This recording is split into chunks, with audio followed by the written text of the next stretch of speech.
morning.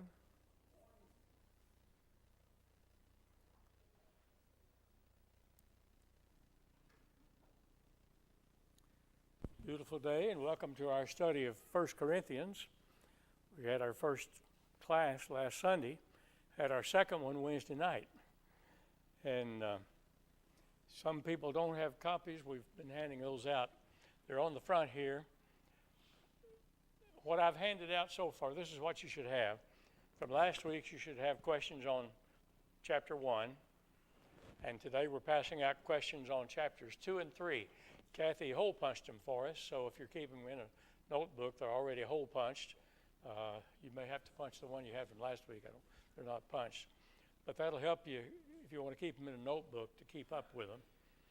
And we encourage you to study these lessons and come to class, and we can have a good discussion if we've studied ahead of time, and we encourage you to do that. The one we passed out this morning has chapters 2 and 3 on the back, and then there's an extra page because we didn't get all of chapter 3 on that back page. So you should have gotten 2 copies this morning, chapter 2 on the front, chapter 3 on the back, and then the extra page that finishes out the questions on chapter 3.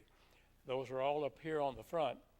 I ran off 65 copies, hoping that'll be enough. And so take care of them so we won't have to keep making more copies. Before we get started, let's have a word of prayer. And Jim, would you lead us in that prayer?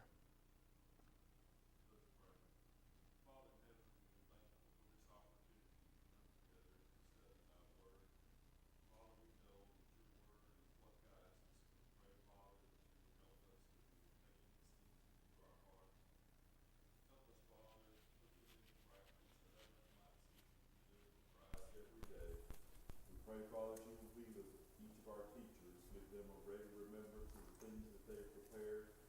Bless them, Father, in their efforts. We pray, Father, that our young people likewise will be equipped as they go out into this world. Pray, Father, that you will be with us, help us remove our minds from worldly thoughts, but to center on things above. In Christ's name we pray. Amen. Amen. Well, last week we looked at several slides about Corinth. We didn't get finished, and we're going to try to do that Wednesday night, but we couldn't get the PowerPoint to work, so we're going to finish that up today. We won't go through all the ones we've already been through, and we've got even more, but we're going to try to pick up where we left off last time. Well, actually, we'll begin with Corinth. This is the city of Corinth. There's a big high Acropolis there, and there's a castle. There's a huge castle that runs all over that mountaintop there. And the reason we're doing this is to give you a feel of what the city of Corinth must have been like. Its culture, its geography, and things of that kind that'll help us understand the kind of situation Paul went into. Paul indicates that he went here with fear back in the 18th chapter of Acts. And I think we can understand why when you see that this is kind of like Athens, a city wholly given to idolatry. It was made up of Jews and Romans, which would be pagan people. The church that started there was made up of people like that. You had a church with people from varied backgrounds. In fact, it's hard to find wider backgrounds than these people had. And it would seem almost impossible to think that you could get these people together and gel together. But Paul believed you could, and he did. So anyway, there's that high Acropolis there, and some more pictures of that castle up a little closer. We'll kind of go through these rapidly. You can see more of the castle on the side of the mountaintop there, and more there, and more there, and more there. And then back to this scene looking out over the water there on the right. And there's the back of that mountain.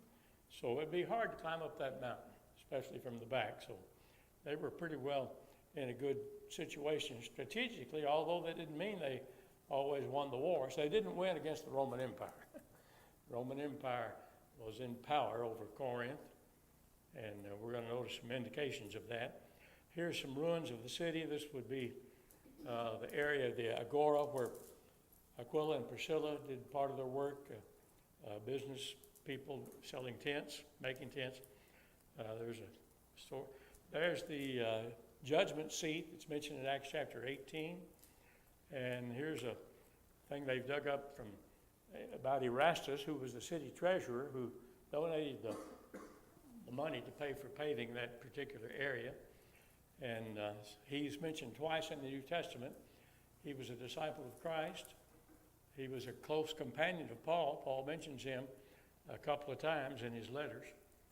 And we got to this one right here, left over from the temple of Apollo, although some believe it's the temple of Aphrodite, but not many. There were 38 of these pillars. There's 7 left. They look kind of burnt, you can see there. And there they are from another side. And here's a look from afar, looking at that background with this big, tall, steep mountain in the background with the castle up on top. So this shows you that this was a unique city. And this is where we got to last time when our time ran out. In the theater, this tells us something about they liked entertainment. They liked entertainment. They couldn't seem to get enough of it, in fact. And I don't know how they did it. We need to get them to come here and work on our acoustics. But they had us stand at the very top and have everybody to be perfectly quiet. And the person down on in the center there dropped a pin, and you could hear it up there at the top. Amazing acoustics. How they did that, how they understood that way back then, and we can't seem to get it right today on the acoustic part of it. And here's another view of that same place. It's pretty steep going up those steps. And I forgot how many people this was supposed to seat. Over 50,000, I believe. And this particular theater dates back to 500 BC, so 3,000 years ago. And archaeologists have been able to kind of restore it to that state. And as we think about this, there was an older theater, and then this would be the newer one here. So there's one even before that. So they believed in a lot of entertainment. In fact, remember the Olympics started in what country? Greece. The Olympics started in Greece, and that was a very important thing. It started in 776 BC. That's how old the Olympics are. Of course, they kind of quit having them for quite a while. Modern Olympics were revived, and they started in Athens in 1896. So that's something that shows how much they liked entertainment. So they not only liked the theater, they liked the sports and all of that. And interesting, some of these festivals that took place were both religious things and athletic things. They kind of mix it all together, kind of like churches are doing today. They're mixing it all together. And so that's not a new idea, is it? To mix your religion and sports and entertainment all together. And they did that. There's some more ruins here. We'll kind of go through these hurriedly. This would be, I guess, the main drag and the Agora again off to the right. And some more of the ruins there. You can see, I don't know what all this is. A lot of things piled up together here. The only thing I recognize is up in the right-hand corner, just below the base of the tree, over here on this side is a manger. See a lot of those mangers in Israel. A lot of them are made out of concrete like that, and it's a feeding trough is all that it is.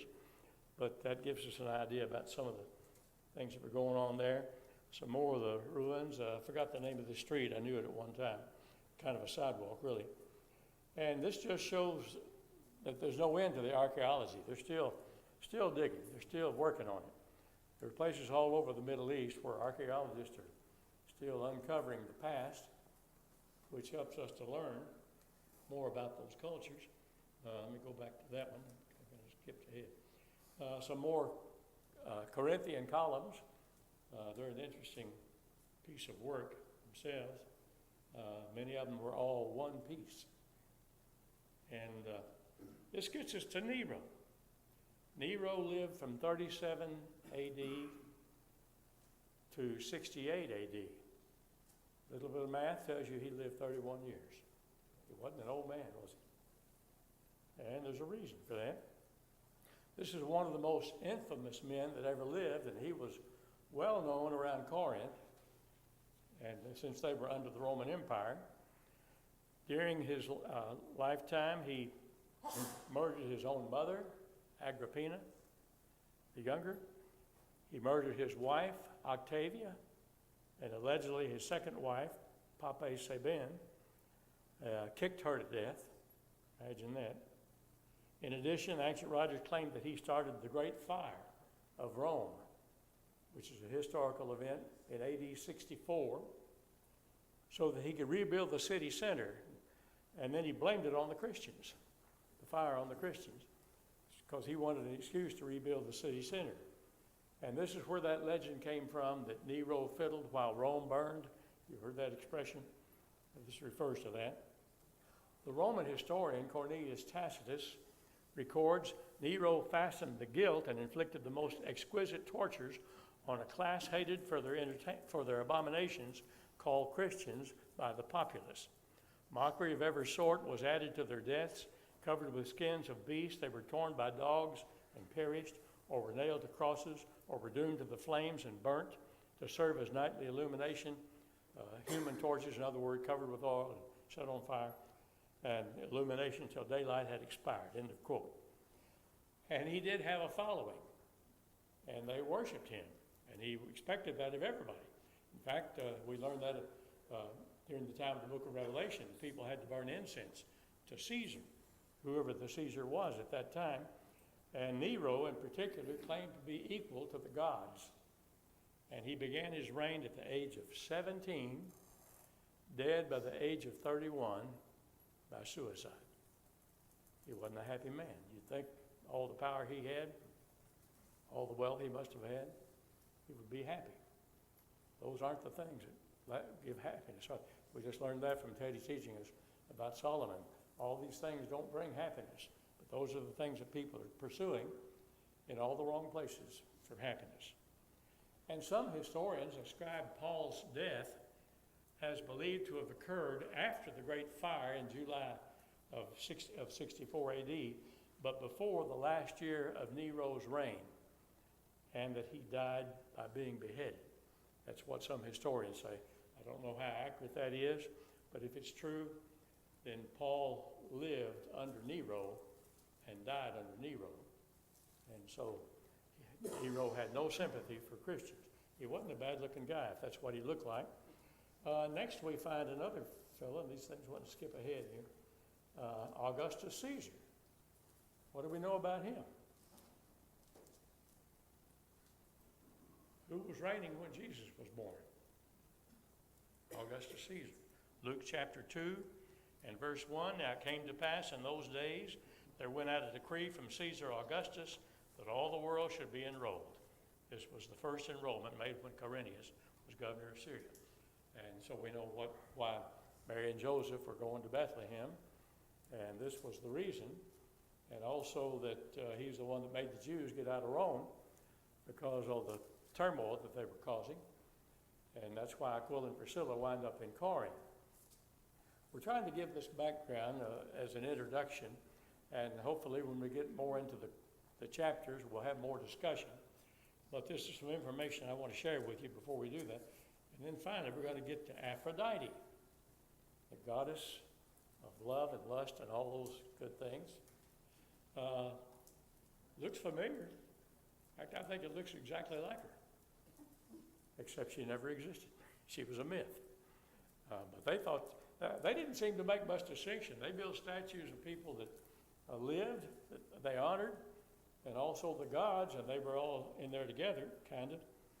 And many statues, both of mythical creatures as well as real ones, and many of them are naked and pornographic in their nature.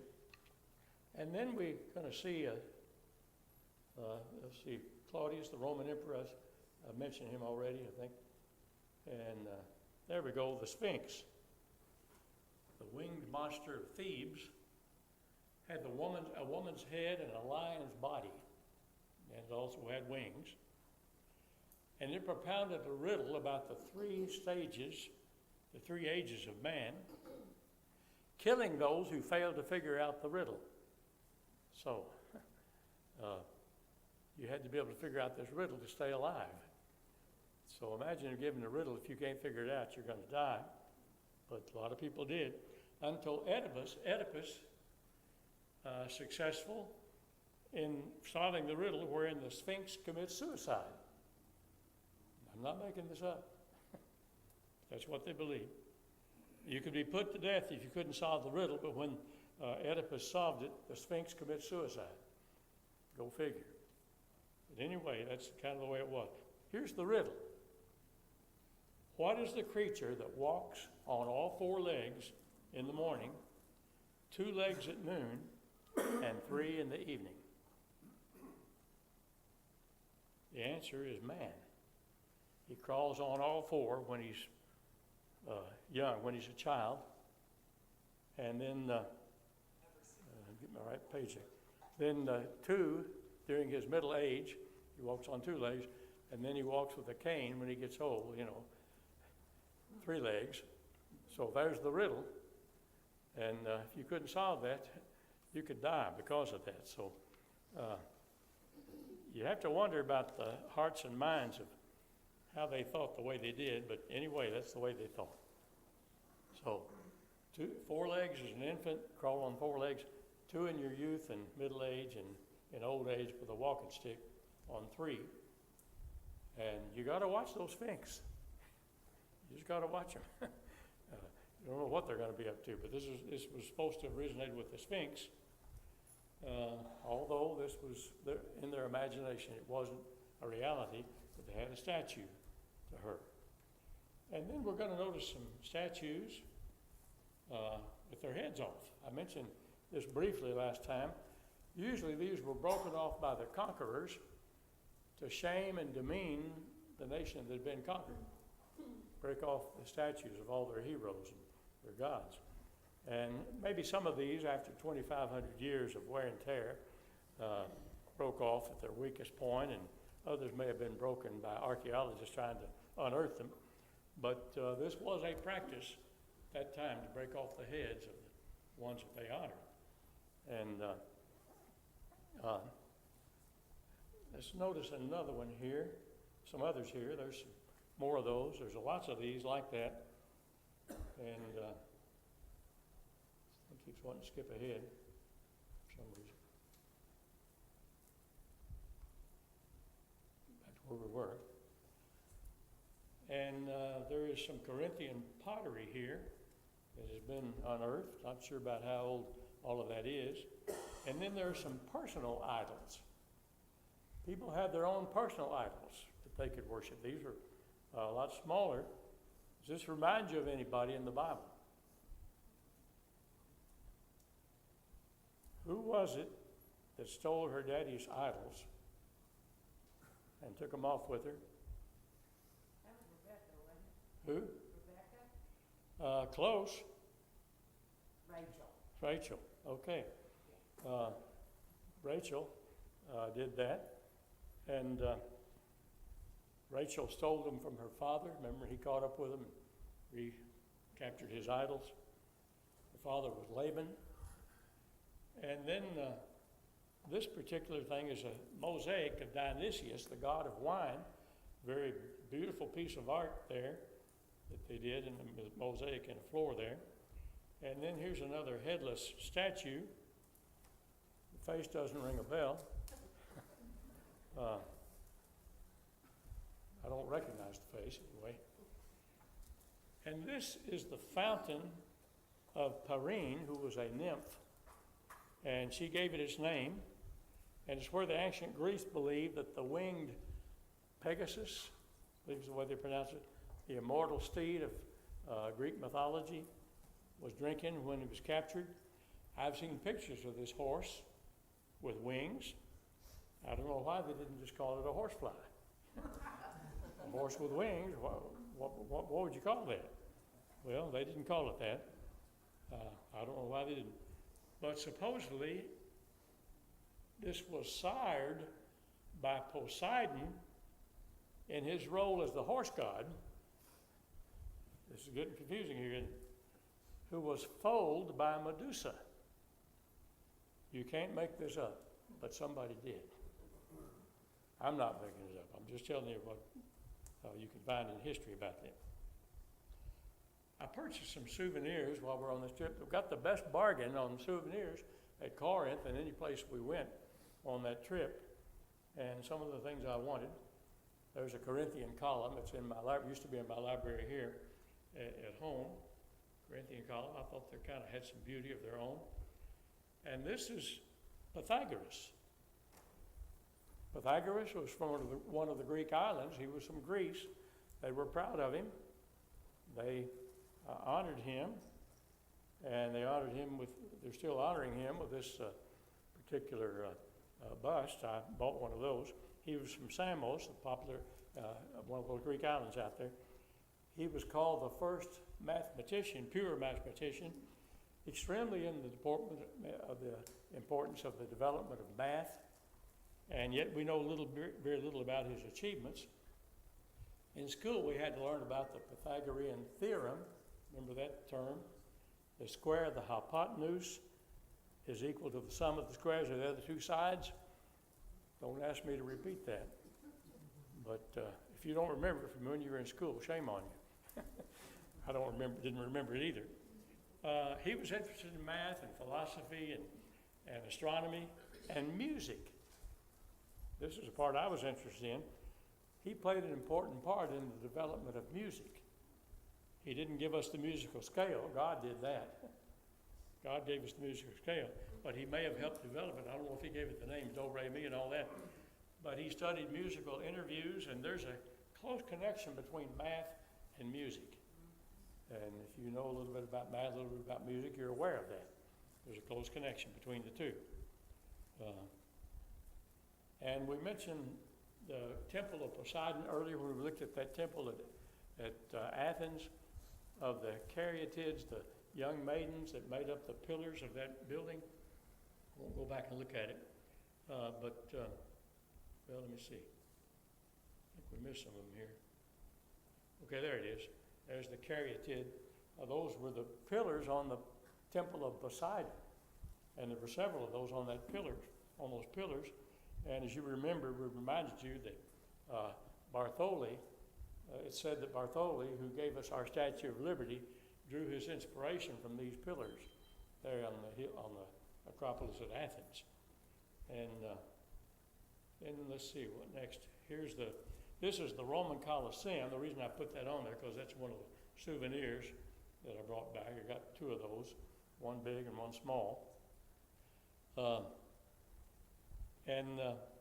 This Roman Colosseum is where many people, including Christians, were put to death. They were forced to fight with wild beasts, forced to fight with gladiators who were trained to fight. Some of those gladiators were slaves, and they had to fight for their own life. They had to fight till the death of one of them. And also those that had to fight against a wild beast, the beast always won. You couldn't win against a wild beast. And so those fighters, the gladiators, were professionally trained and engaged in fights with other gladiators, and they provided entertainment. Keep in mind how absorbed, how obsessed they were with entertainment. Now, in our time, we've had people that raise roosters to fight. Some fight dogs. We had a sports hero a few years ago got in trouble for raising fighting dogs. Did that. And they were doing it with people. They were doing it with people, not roosters or dogs. And they fought to their death. And so there's that Colosseum where a lot of that took place. And there's the inside of that Colosseum. You see a lot of people there. It's pretty big. A lot of territory to see when you go in there. And here's a piece of art of the Christian's Last Prayer by Jean-Léon Chiron. And you see the Christians over there in this wild lion there ready to fight them. That's not a picture I wanted hanging on my wall for some reason. But nevertheless, there were people that apparently did, and they bought it. Now, this is an olive tree there in Corinth, back to Corinth again. You can still see those pillars off to the right. And if you look up to the middle right, you can see some olives growing on that tree. Familiar sight around there, not around here. I wish that we had some over here. And here's a map of the reconstruction of ancient Corinth in about 100 AD. And some of the things we'll mention. You see over here on your right, you see the theater that we just looked at, right over there. Show you how much they value that. Also some other entertainment places. Back on the back, the Temple of Octavia, the Temple of Apollo, pointing there, and the Agora we mentioned a while ago, and the Perrine Fountain, we've mentioned those places there. And this is kind of the layout of Corinth. It was a very cultural city, wholly given to idolatry like Athens, and wholly given to entertainment, and there were no limits on the entertainment. Even had temple prostitutes. I told you they mixed the religion with all kinds of entertainment, pleasure, sports, things of that kind, and they really did. Here's a map of Greece. You see Athens there and Corinth. They're about 50 miles apart. I mentioned an hour and 10-minute train ride for those. Our trip ended in Athens. We had some free time, and I didn't want to get that close and not go see Corinth. So Kathy and I boarded a train and rode out there to see it. Incidentally, it's not named there, but there's an island over close to Turkey, but it's out there in the sea. It belongs to Greece. Samos, that's the place where Pythagoras was from. But now, look at this map here, and you see there's a small area called the Corinth Canal there that they've dug in there. If you didn't have that canal, you had to go all the way around Corinth, the peninsula, what's called the Peloponnese Peninsula. You had to go all the way around that peninsula and come up this other side to get over there when it was just a strip of land that wasn't that wide. In fact, before they ever built the canal there, smaller boats, they would drag them on land to cross over to the other side, to keep them having to go all the way around. Long way there. And this Corinth Canal was begun by guess who? Nero. Nero started this thing in 67 AD, the year before he committed suicide. It opened for the public, I think, in 1893, but it wasn't practical. The seismic zones and the wake from ships passing through the canal kind of undermined the sedimentary rock on the walls there, causing further landslides. And its major use was its first 25 years. It was also damaged in World War II by the German explosives. They destroyed that bridge, one of the bridges we saw, we'll see it again, destroyed that bridge, and it dumped the locomotives and the boxcars down into the canal. Talk about a mess there, but that happened in World War II. And guess who cleared the canal? The U.S. Army Corps of Engineers. Cleared the canal in 1946. It reopened in 1948. The canal saved a 430-mile journey around that Peloponnese Peninsula and 131 nautical miles between the ports of the Adriatic and the Aegean seas. That you can see those two seas there. You see the Aegean on the right, the Ionian here. You can't see the other one. There it's on, need a bigger map for that. And so they built this canal. And next we see it up a little closer. See that canal cut through there. And the Acrocorinth, that's that mountain we looked at a while ago on those pictures. And so this was their Panama Canal, or Suez Canal, I'm not sure which you call it. But Nero began this project in 67 AD, the year before he took his own life. It opened in 1893. I mentioned it wasn't practical, and the damage that it received, and how much time and distance it saved by being able to cut through that. It's too narrow for modern freighters, so it's not used for that. Also, it kind of created a funnel for canyon winds. Canyon winds blowing through there would make it not so good at times, make it dangerous.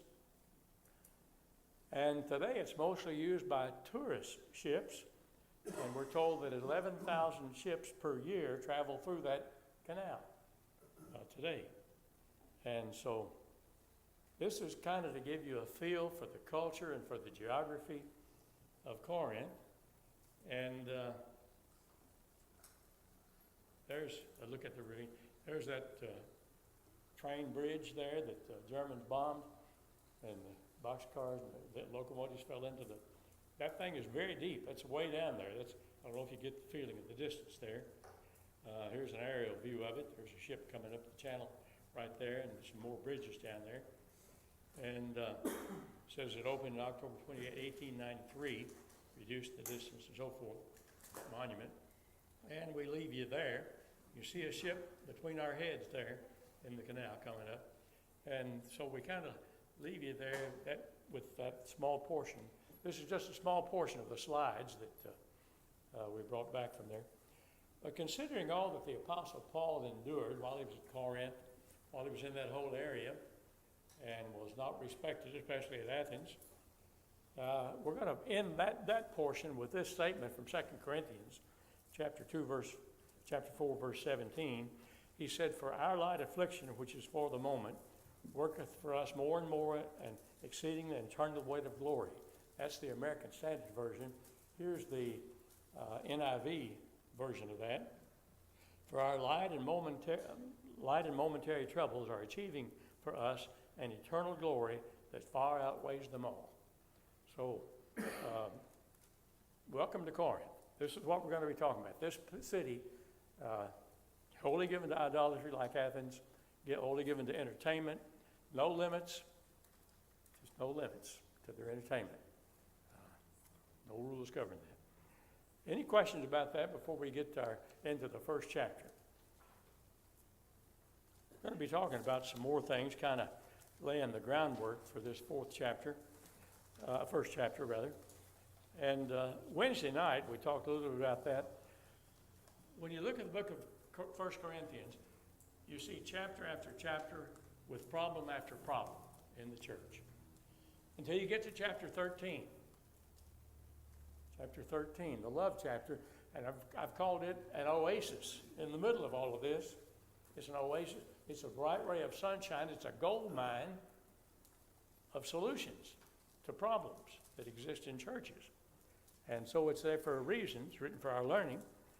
And we mentioned the solution to the main problems of the church at Corinth were in this chapter. And it's a favorite passage, favorite New Testament passage of many people. Like the 23rd chapter of Psalms is the favorite in the Old Testament.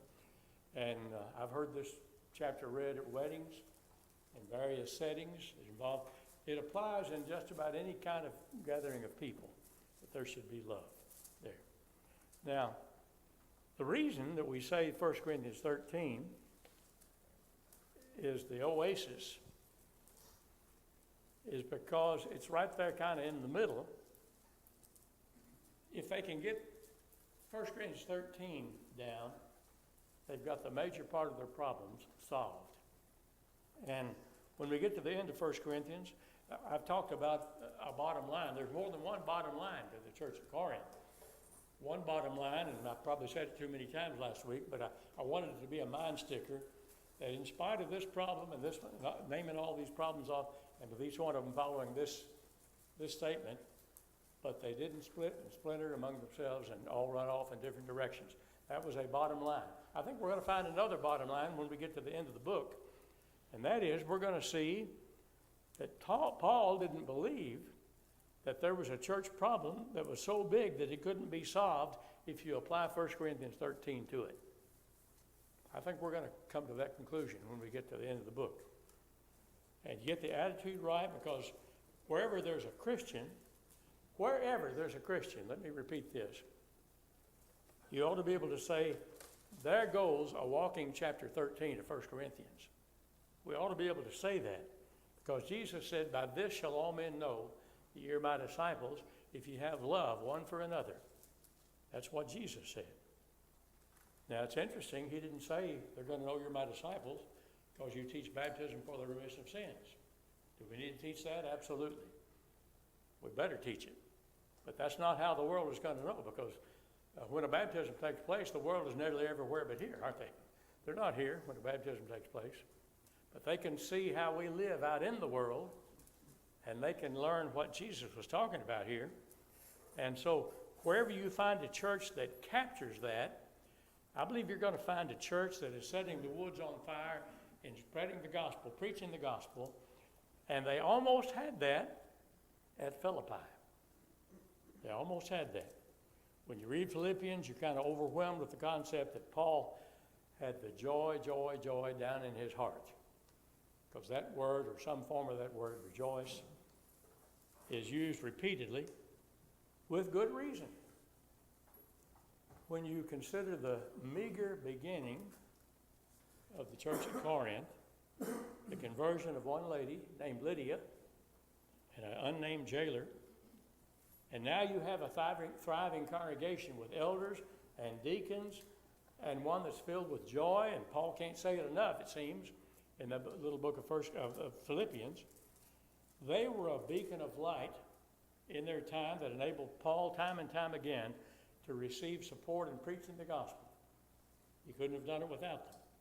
So that he could say in Colossians that the gospel had been preached to all creation under heaven, whereof I, Paul, am made a minister. Colossians 1 and verse 23. Not that Paul had done it all, he's not saying that, but we did know he did a lot of it. He couldn't have done it without their help. And so, in fact, he says in Philippians chapter 2, I use this phrase, they were a beacon of light. Kind of interesting to see the phrase that he used. Maybe that's where I got it. I'm not sure. But let's look at it in Philippians chapter 2 and about verses 15 and 16. Get there. That you may become blameless and harmless children of God without blemish in the midst of a crooked and perverse generation, among whom ye are seen as lights of the world. Lights of the world. Holding forth the word of life, kind of like Statue of Liberty, holding that torch up there. Holding forth the word of life, that I may have whereof to glory in the day of Christ, that I did not run in vain, so forth. So Paul uses that to describe the church at Philippi. But we also notice that there was something that threatened to mar that. There was a problem in the church there. Two ladies are mentioned there in Philippians chapter 4. Not sure, let's see if we can skip through this right here. There we go. Well, can't get to it. Lost it somewhere along the way. There we go. On the left is the King James Version, or the American Standard, New American Standard Version. On the right is the Worldwide edition. It says, I urge you, Euodia, and I urge Syntyche to live in harmony in the Lord. Indeed, true companion, I ask you also help these women who have shared my struggle in the cause of the gospel, together with Clement as well as the rest of my fellow workers, whose names are in the book of life.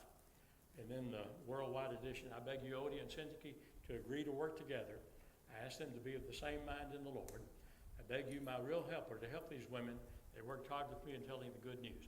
And so, in regard to this, and it's good to check several different translations on this. I found it interesting how it was worded. We're going to get to that back to that in just a minute. I ran across some comments about this passage. It says evidently problems had developed between these two Christians. They had potential or even a likelihood of disrupting the congregation as a whole, if not quickly put to rest.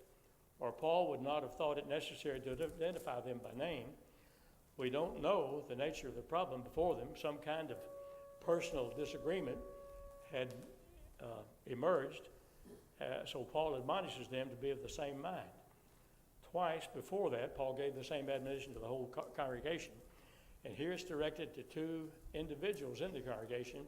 Without the same mind, they could not stand side by side as one solid front against the appointment, the opposition, or as partners for the progress of the gospel. Their one-mindedness is to be in the Lord. The commentary went ahead to say, we would assume that by naming these two individuals publicly, that it would be read publicly and that the problem between them was public knowledge. And there's no indication that the problem was moral or doctrinal in nature. It appears to have been a personal difference, but Paul must have thought it was beginning to get out of hand, and these two individuals had been unable to resolve it. And so all the members are now affected. Those come from a commentary by a fellow named Walton Weaver. I don't know if you know about him or not. He's got a few books in his library, and a few that he's written. We've got that book back here in the library. Saw it just the other day. But this tells us something about the situation there that was going on. And I mentioned in Philippians chapter 2. I'll tell you something else about Almon's library too. I'll just throw this in. Don't tell anybody I told you this. But some of the books they have in their libraries are still on animal skins. Don't tell anybody. I'm kidding. Okay. Here are the words Paul uses in this passage. From different translations. I exhort, I plead, I beg, I urge, I entreat, I appeal, I beseech, I encourage. You can find that in various translations of this passage of Philippians. And then also, here's what they beg them to do. To put aside your differences, to agree and work together because you belong to the Lord, to agree and work together, or because you belong to the Lord, settle your disagreement, to live in harmony, to iron out their differences and make up your differences. Different translations, those phrases come from that. And then this person is unnamed that Paul encourages to do that. True yoke fellow, he's called. He's called a loyal companion in one translation. He's called a real helper, a true partner. He's called a true teammate, a loyal comrade, a faithful colleague, a true co-worker, are some of the things that he's called in that passage. So there's kind of a thing that Paul was dealing with. Paul was kind of known for trying to get problems solved and get brethren working together. And these were some good, valuable women in the cause of Christ. They were fellow workers with Paul. He makes that clear. And there's something else he says about them. He says their names are written in the book of life. So there was hope there. Their names are written there. The Bible does talk about having our names blotted out. They can have your name blotted out, but their names were in the book of life. And Paul thought that he could get that thing resolved, and good for him in thinking it. Well, we're going to go back now and try to get to more of our comments. We're about to run out of time. I thought we probably would, but be sure and hold on to your copies of your questions on chapter 1. And if you want to bring them up here and hole punch them, there's a hole puncher back there in the resource room. I'm going to get back to chapter 1. I'm going to ask you a question, and you've already seen it. Who's your favorite preacher? Is it Apollos? The Bible says he was an eloquent man, mighty in the scriptures. I think he would have been interesting to hear speak if you spoke his language. But he was an eloquent man.